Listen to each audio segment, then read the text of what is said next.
Tolee hordoftootaa fi jaalattoota daawwitii qaama seenaa hawaasaa fi qabsoo roga hundaa uummata Oromoo kan aartii Oromoo jechuu keenya. Kanaafuu gaa hordoftoota keenya takka lama jechaa waan kalee fi waan arraahessi dubbachuuf jiraannaa jechuu. Kanaafuu gaa mata duree dhugaan dhugaadha.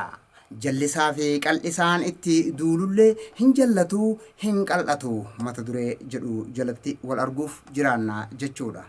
Kanaafuu gaa nuti har'aan tana waan kaleessaa kan bara 70mootaa keessa yeroo dargiin qabsaawaa fi uummata Oromoo addaan baasuuf ganda walitti qabee dallawa jabaa uummata Oromootti ijaaratu bara sana keessatti gaa rakkoolee bara san ture irraa gaafa san roga aartiitiin irraa dubbachuu turre jechuu waan gaafasii keessaayis sirba 6 qabannee kan booddeen kana gaafa waraana weertuu wayyaaneetiin bara 92 jechuun 85 akka Itoophiyaatti 85 akka Itoophiyaatti yeroo kokkee wal qabaa turretti kan irratti hojjetame keessaayis sirba 6 fudhachuun walumaa galatti sirba 12 albama tokkoon gara keessanitti cuuf takka lama jennee dhufaa jirraa jechuu.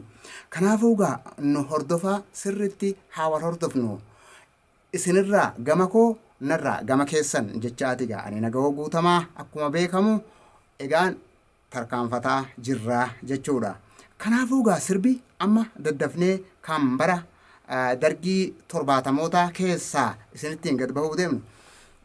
Dhiboof rakkoof jilbeeffadhee irbooqiyyaa sirraan fadhee of boodan deebi'uu salphina goggadhee qabsoo kootaan fuufamoo koo abdadhee qabsoo kootiin fuufamoo koo abdadhee Oromoo dhaamsi koo kunoo si faagayuu saba koo dhaamsi koo kunoo si faagayuu namoo fattaan jee umaa yaadda'uu nagannaaf jiraadha.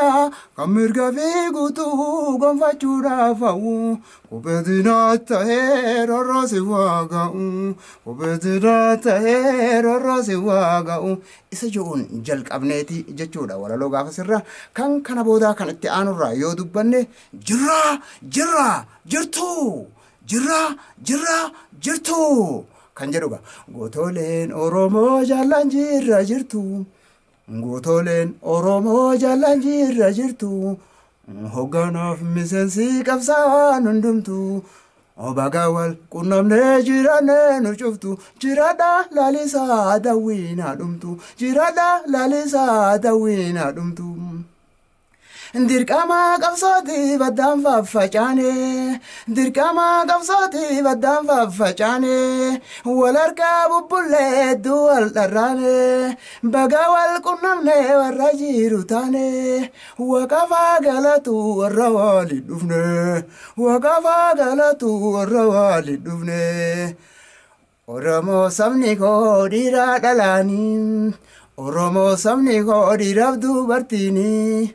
Harkafuun ashamaa walii galanii harkafuun ashamaa walii galanii dargaggoof shamarraan hawaan manguddoon baganuuf jiraatan jiruun wanguddoon baganuuf jiraatan jiruun wanguddoon kajoongaa walumaa galatti dhufuuf jiraannaa jechuu guyyaa muraasa booda walgarraa. Kanaafuu yuutuubuma koo nagahoo guutamaa irratti na hordofuuf hin dagatinaa isiniin jenna dhaamsa dabarsi hundumtuu inni Oromoo taate.